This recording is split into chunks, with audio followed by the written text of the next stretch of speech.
BJP. സ്ഥാനാർത്ഥി C Krishnakumar രാവിലെ തന്നെ ഗൃഹസമ്പർക്കങ്ങളിലാണ്. നൂറണി ഗ്രാമത്തിലാണുള്ളത്. നഗരസഭയിലെ തന്നെ നൂറണി ഗ്രാമത്തിലെത്തി ഗ്രാമവാസികൾ അദ്ദേഹത്തെ സ്വീകരിക്കുന്നു. ആളുകളെയൊക്കെ കണ്ട് അദ്ദേഹം വോട്ട് ചോദിക്കുന്ന ഒരു കാഴ്ചയാണ് നമുക്ക് കാണാൻ സാധിക്കുന്നത്. നിരവധി രാഷ്ട്രീയ വിഷയങ്ങളൊക്കെയുള്ള ഒരു ദിവസം കൂടിയാണ് ഇന്ന്.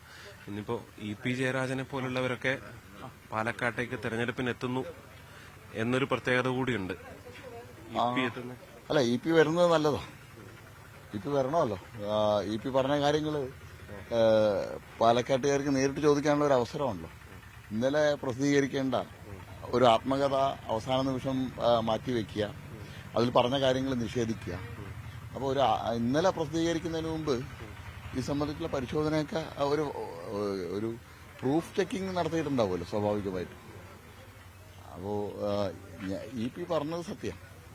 ഇ.പി. വക്കീൽ നോട്ടീസ് അയക്കുന്നു, DGPക്ക് പരാതി കൊടുക്കുന്നു, അങ്ങനെയൊക്കെ ചെയ്യുന്നു. അതൊക്കെ ചെയ്യാമല്ലോ. അപ്പോൾ ഇതൊക്കെ തെരഞ്ഞെടുപ്പ് 20-ാം തീയതി വരെ എന്ത് പ്രഹസനം വേണമെങ്കിലും നടത്താമല്ലോ. 20-ാം തീയതി കഴിഞ്ഞാൽ ഇ.പിക്ക് എതിരായിട്ട് എന്ത് നടപടി വരുമെന്ന് മാത്രമാണല്ലോ നോക്കേണ്ടത്. ഇ.പിയെ സംബന്ധിച്ചോളം ഇ.പി പറഞ്ഞ കാര്യങ്ങൾ 100% സത്യമാണെന്ന് അദ്ദേഹത്തിന് ബോധ്യമുണ്ട്. കാരണം ഇവിടുത്തെ സാധാരണ പ്രവർത്തകരുടെ വികാരമല്ല അത് അദ്ദേഹം പറഞ്ഞത്. ഈ സംഭവം ഉണ്ടായതിന് തൊട്ടടുത്ത ദിവസം ഇ.പി. പാലക്കാടേക്ക് വരുന്നു എന്നുള്ളത് അതിനെങ്ങനെയാണ് ബി.ജെ.പി. കാണുന്നത്? VS കെ രമയെ കാണാൻ പോയതിന് സമാനമാണ്. കാരണം കെ രമയെ തെരഞ്ഞെടുപ്പ് ദിവസമാണല്ലോ VS പോയി കണ്ടത്. അല്ല, ഈ പ്രശ്നം പരിഹരിക്കാൻ വേണ്ടിയുള്ള വരവാണ്. ഒന്നുകൂടി ആളിക്കത്തിക്കാൻ വേണ്ടിയിട്ടാണ് ഇ.പി. വരുന്നത്. ഇ.പി. വരുന്നതോടുകൂടി ഒന്നുകൂടി ഈ വിഷയം ചർച്ചയാവും. അപ്പോൾ ഇ.പി. ഈ വിഷയം ചർച്ചയാവുന്നത് പാർട്ടിക്ക് ദോഷമാവും, ഇടതുപക്ഷത്തിന് ദോഷമാവും എന്നുള്ളത് ഇ.പിക്ക് നന്നായി അറിയാം. അതുകൊണ്ടാണ് ഇ.പി. വരുന്നത്. ഇന്നലെ എന്താണ് കൽപ്പാത്തി തേരിനിടയ്ക്ക് ഈ പാദരക്ഷ ധരിച്ചവരുണ്ടായിരുന്നു എന്നൊക്കെ പറയുന്നത് നിങ്ങളുടെ ഒരു പ്രസ്താവനയും കണ്ടു. അല്ല, അത് കൽപ്പാത്തി ഞാൻ കുട്ടിക്കാലം മുതൽ രഥോത്സവത്തിൽ പങ്കെടുക്കുന്നതാണ്. കാശി വിശ്വനാഥ സ്വാമിയുടെ രഥം വലിക്കുന്ന സമയത്ത് എല്ലാവിധ ആചാര മര്യാദകളും പാലിച്ചുകൊണ്ടാണ് രഥം വലിക്കേണ്ടത്, തേര് വലിക്കേണ്ടത്.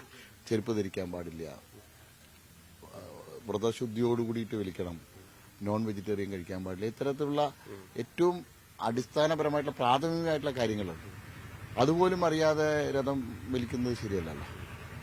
അങ്ങനെ സ്ഥാനാർത്ഥി ഒക്കെ വലിച്ചു എന്നുള്ളതാണോ നിങ്ങളുടെ ഒരു ആരോപണം? അല്ല, ഞാൻ വീഡിയോ ഇതിലാണ് കാണുന്നത്. ഞാൻ രഥം വലിക്കുന്ന തിരക്കിലായിരുന്നു. ഞാൻ ഇതൊന്നും ആര് പാദരക്ഷ ഇട്ടിട്ടുണ്ട് ഇല്ല എന്നുള്ളത് ഞാൻ ശ്രദ്ധിക്കുന്നതല്ല. വൈകിട്ട് ചാനലുകളിലും അതുപോലെ തന്നെ സോഷ്യൽ മീഡിയയിലൊക്കെ വന്ന ദൃശ്യങ്ങളിലാണ് ഞാൻ മനസ്സിലാക്കുന്നത് കോൺഗ്രസിന്റെ നേതാക്കന്മാർ ചെരുപ്പിട്ടിട്ട് രഥം വലിക്കുന്നത്. അത് ഇതിന്റെ ആചാരങ്ങളെക്കുറിച്ചും ഇതിന്റെ രീതികളെക്കുറിച്ചൊന്നും തീർത്തും ബോധമില്ലാത്തതുകൊണ്ട് ചെയ്തതാണെന്നാണ് ഞാൻ ധരിക്കുന്നത്. എന്തായാലും അത്തരത്തിലുള്ള ചില ജനങ്ങളൊക്കെയും അങ്ങനെ ചെരുപ്പൊക്കെ ഇട്ട് വലിക്കുന്ന ദൃശ്യങ്ങൾ ഇതിനെക്കുറിച്ച് അറിയാത്ത ആളുകൾ, കൽപ്പാത്തി രഥോത്സവത്തെക്കുറിച്ച് കൃത്യമായിട്ട് അറിയുന്ന ഒരാളും തേര് ചെരുപ്പിട്ടിട്ട് വലിക്കില്ല. ഇവിടെ അഗ്രഹാര നിവാസികളുണ്ടല്ലോ, നിങ്ങൾ ചോദിക്കും ഇവിടെ നൂറിനിയിലും തേരെല്ലാം നടക്കുന്നതാണ്.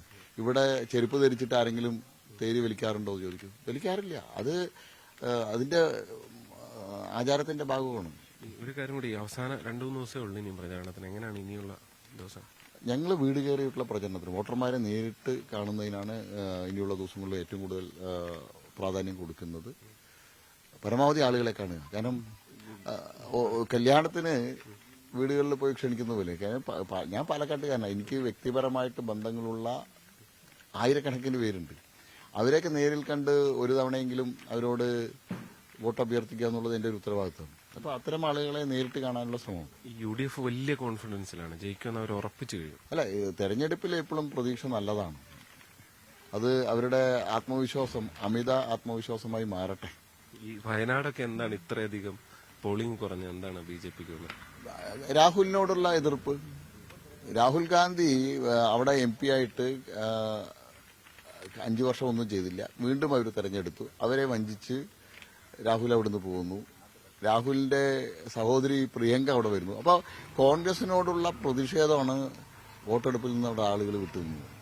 എന്തായാലും അതാണ് സി കൃഷ്ണകുമാർ പറയുന്നത്. അദ്ദേഹം നേരത്തെ പറഞ്ഞ പോലെ വീടുകൾ കയറി ആളുകളെ നേരിൽ കണ്ട് അദ്ദേഹം സൂചിപ്പിക്കുന്ന പോലെ ഒരു കല്യാണത്തിനൊക്കെ വീട്ടിൽ പോയി വിളിക്കുന്നത് പോലെ ഓരോ വീടുകളുമായും പരിചയമുണ്ട്. അങ്ങനെ ആ വീടുകളിലൊക്കെ കയറി വോട്ട് പരമാവധി സ്വന്തം പോക്കറ്റിലേക്ക് എത്തിക്കുക. അതാണ് സി കൃഷ്ണകുമാർ ചെയ്തുകൊണ്ടിരിക്കുന്നത്. ഓരോ സ്ഥാനാർത്ഥികളുടെയും പ്രചരണ രീതികൾ പാലക്കാട് അങ്ങനെയാണ്. സരിന്റെയും പൊതുപ്രചരണം അവസാനിച്ചിരുന്നു. ഇനി ഇങ്ങനെയുള്ള തന്ത്രങ്ങളാണ്. രാഹുലും അത് തന്നെ ചെയ്യുന്നു. റോഡ് ഷോയും പുറത്ത് വലിയ പരിപാടികളും ഉണ്ടാകുന്നതിനൊപ്പം തന്നെ ഇങ്ങനെയുള്ള പ്രചരണത്തിലേക്ക് കടക്കുകയാണ്. എന്തായാലും മുന്നണികളെല്ലാം ഈ അവസാന ആഴ്ചയിലേക്ക് എത്തുമ്പോൾ കടുത്ത ആത്മവിശ്വാസത്തിലാണ്. പ്രശാന്ത് മംഗലശ്ശേരിക്കൊപ്പം നൂറണിയിൽ നിന്ന് ജി ശ്രീജിത്ത്, ന്യൂസ് 18.